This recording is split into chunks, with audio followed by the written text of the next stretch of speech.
Magandang araw sa inyong lahat. Kami po ay magra-rides at ngayong araw po ay August 5, 2026. Pasensya na kayo guys kasi hindi ako marunong maglagay ng aking voice. Kaya ginawa ko na lang siyang AI para mayroon akong voice. At ngayong araw pala ay pupunta kami ng Valderrama Antique. At pupunta na rin kami mamaya. Natapos namin sa Valderrama, idiretso na kami sa Alingalan. At hindi doon nagtatapos kasi pupuntahan pa namin ang Tubungan, Iloilo.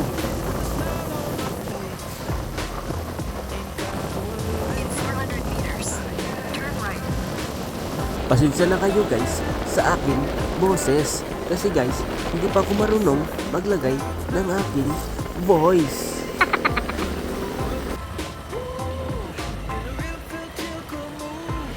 At sa mga makapagpapanood ng video na to, sana tapusin niyo yung panonood para masubaybayan niyo ang aming adventure.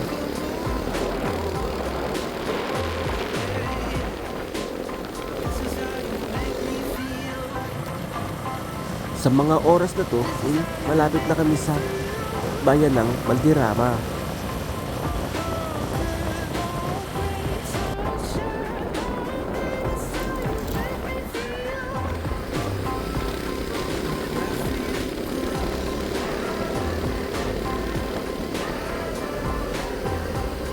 May low pressure ngayong araw, pero mabuti na lang ibinigyan kami ng pagkakataon na makagala. Ha ha ha.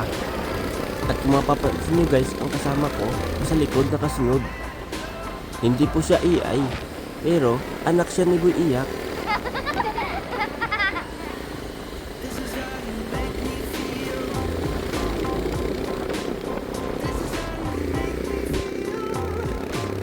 Magagandang tanawin talaga dito guys sa papuntang Valderrama. Kung nakikita nyo guys ang mga bundok, ang magagandang tanawin guys. Napakasarap sa mata guys at nakaka-refresh ng inyong mind. Wow!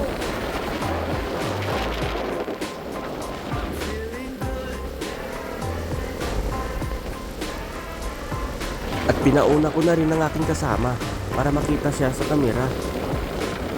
Kasi lagi siya nasa likod ko. Kaya sabi ko, pauna naman siya para makita naman siya sa kamera. At may pakaway-kaway pa nga. Ayan, siya po ang anak ni Boy Iyak. At sa mga oras na to, medyo malayo-layo na rin ang aming ibiniyahe. At sa wakas, ay nakarating na din kami. At ayun, may nakasabay pa kaming bata na biglang nawala. Diyan kami, tapos may tour guide kami guys. Ay, nadura ang tour guide na nadura. Nadura ang tour guide namin guys. Hindi namin record yung ano ko, green ba? Welcome to Teresla. Teresla. ML Glit to. ML Glit. Diyan kami, diyan guys ha. Teresla. Parang natin kapida, kunamit man. I-rate natin. Ano mo nasasabi yung pre? I-rate pa kung namin ko ng kape na yan. Okay, sama kami guys, handa nga view deck. Okay, view check. Wow, nice view. Wow. Oh, very nice. Very nice. Matindi pala ang akyatan dito guys. Guys, Saka medyo malayo-layo pa yung lalakarin. Oh, nice. Hanggang marating ang Diyan kami, tuktok guys, sa ng Malayka. Tagumpay. Chinese siguro. At pag nakakarating ka na dito guys, siguradong mapaparami ka ng kain kasi nga gutom ka na sa kakaakyat mo. Yan guys. Sino man tayo nakaisip kaya man mag-imo ka restaurant niya? Guys, At pagdating namin guys, ay nagpicture-picture muna kami, saka kami kumain kasi gutom na rin kami guys. At yun, kung makikita nyo ang palibot, napakagandang tanawin. Talagang matatanggal lang yung stress. Wow! Sure. At ayan guys, kumain na nga kami. At dito ako tawang-tawa. Hahaha. Kasi yung kasama ko, bumili ng kape, hindi alam kung paano titimplahin. Tanga. Ha ha ha. At ayan, menekos-mekos na lang.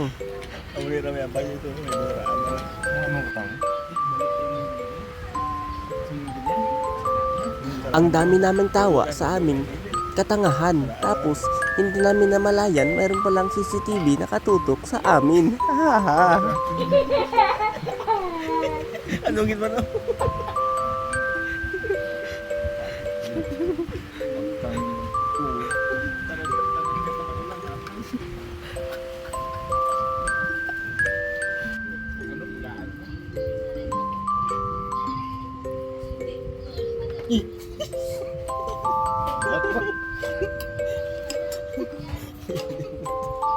Guys, payas naman.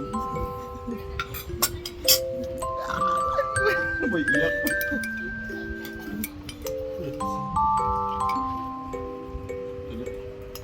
Seryoso lang. Mahirap eh, pwede pa. Yung utang sa baso, sarap.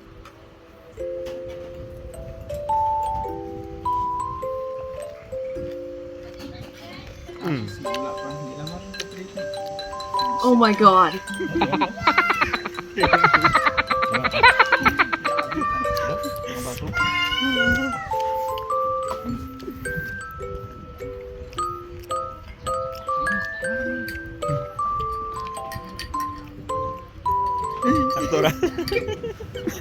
At pagkatapos nga namin pala kumain, ay nagpicture-picture muna kami saglit. At pagkatapos ay bumaba na kami ng bundok. Dahil mayroon pa kaming isang pupuntahan dito na malapit lang dito na napakagandang view guys. Kahit samahan nyo kami. At heto na nga kami guys. Tingnan nyo naman, napakagandang tanawin. Malalaki ang puno. At kung ikaw ay taga-Antique, please comment sa baba kung saan lugar ito.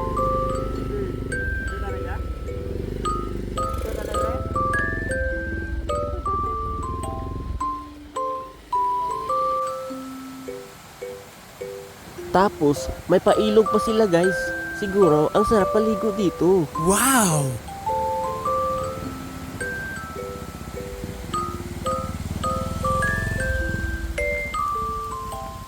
Ang? Babaw swimming pool na swimming pool.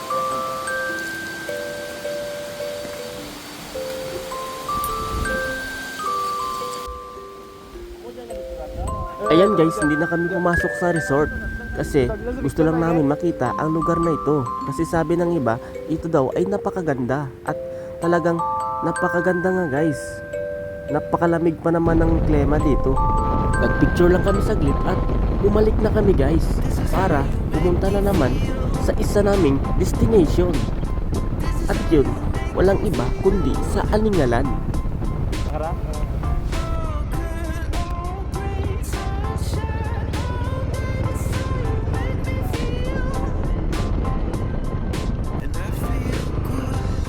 Panibagong road na naman ito. Panibagong pagsubok. Samahan nyo kami guys. Tara!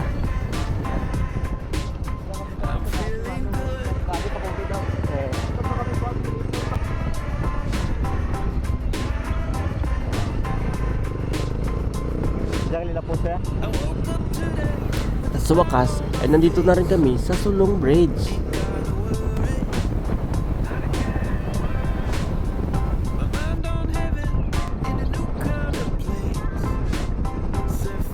Simula dito sa Sibalom ay medyo malayo-layo pa ang aming babiyahihin.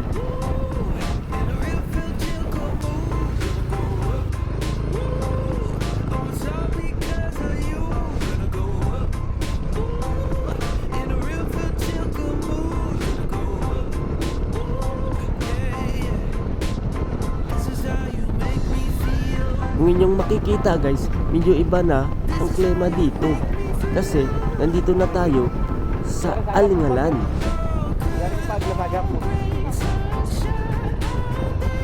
At tamang-tama dahil napakarami ng pag dito guys.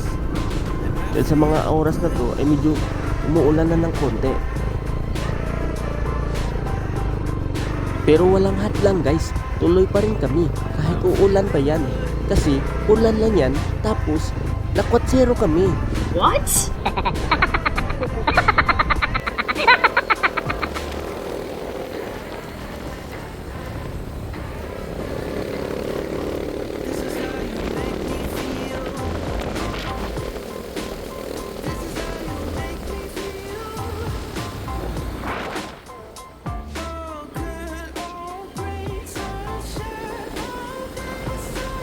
Kung inyong nakikita guys, medyo marami-rami pa rin yung mga sirang-sirang daan dito. Kaya, kung kayo ay pupunta dito guys, ingat-ingat lang tayo at dahan-dahan lang tayo sa ating pagbabiyahe para tayo ay safe.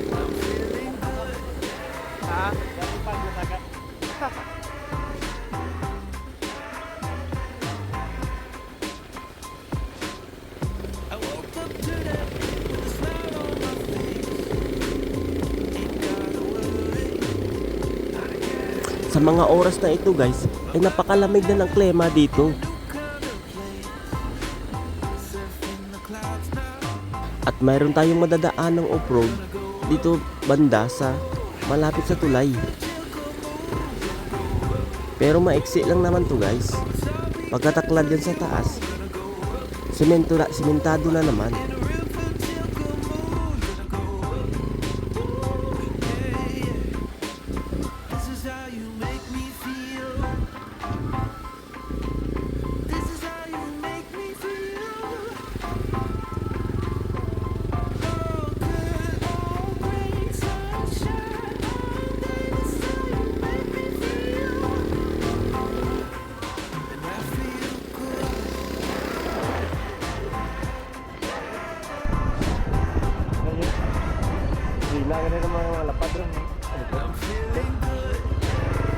Sa mga oras na to guys, ibibili kami ng gasolina kasi sa hindi inaasahang pangyayari, naubusan ng kasama namin ng gas na si Boy Iyak.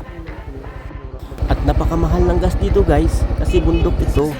Kaya't ang gas dito nila ay 100 isang litro. Kaya dagdag na rin ako at dahil ako ay baka kapusin na rin at paalanganin kasi medyo malayo-layo pa ang aming susunod na pupuntahan.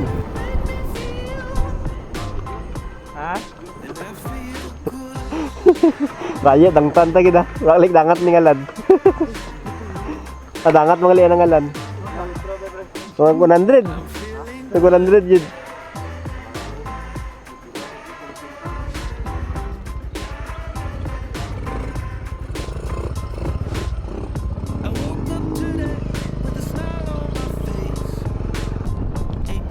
Tapos, hindi namin inasahan na biglang umulan.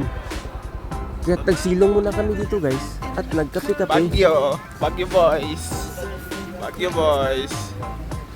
Kung nakikita nyo naman guys, napakaganda pag maraming pag.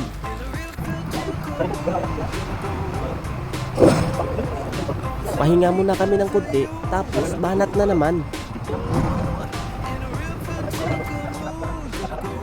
Mula dito sa Aningalan, papuntang Tulungan, medyo malayo-layo pa. Siguro nasa 30 minutes or mahigit pa.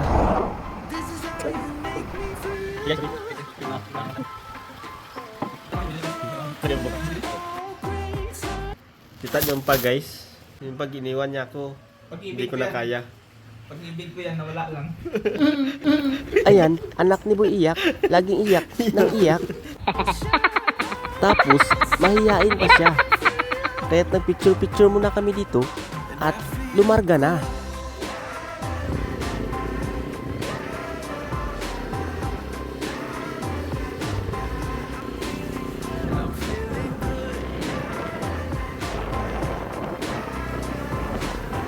Grabe guys, napakakapal talaga ng pag sa mga oras na to. Kailangan mo na talaga mag ng ilaw para makita mo yung mga kasalubong. Kasi sobrang dilim na. At sa mga oras na to, ay medyo malakas-lakas yung ambon. Kaya medyo basa-basa kami dyan.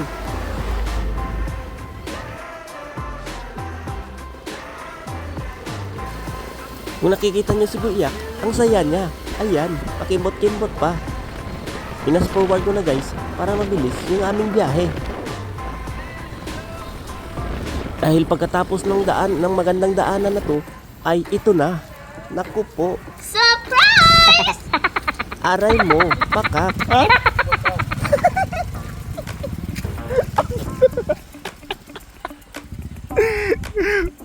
Sulit ba, tol?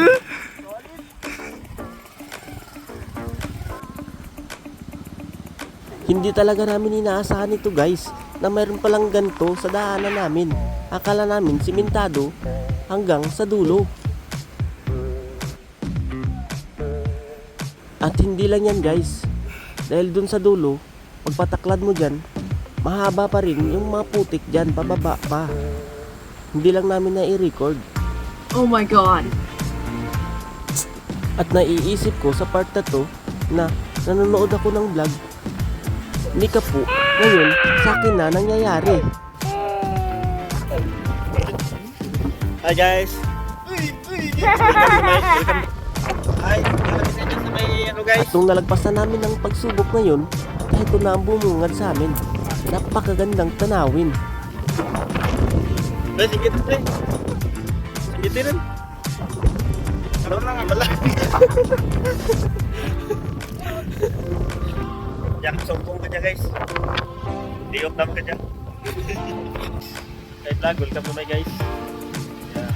Yang may dyan sa may lumudukin. Tama rin dyan. Tama rin dyan.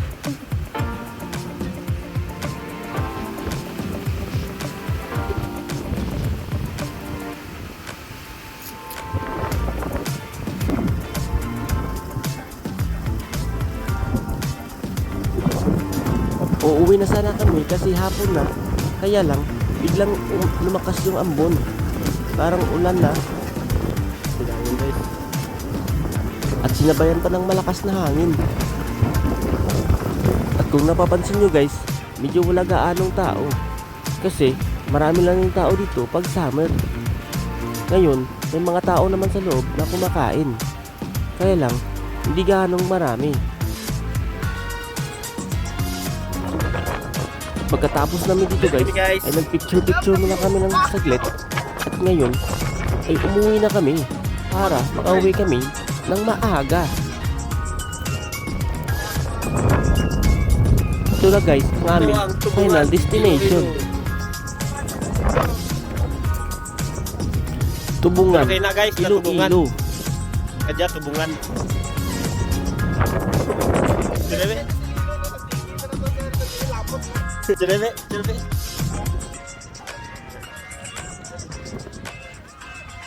Kain ako. Hindi ka kitaan dyan ko. Dyan. At nung pauwi na kami, mayroon kami na ispatan. Isang napagandang talon. Balak ko namin sana puntahan yan, kaso lang wala na kaming oras. Kaya't hanggang dito na lang. Bye bye na guys. Bye bye.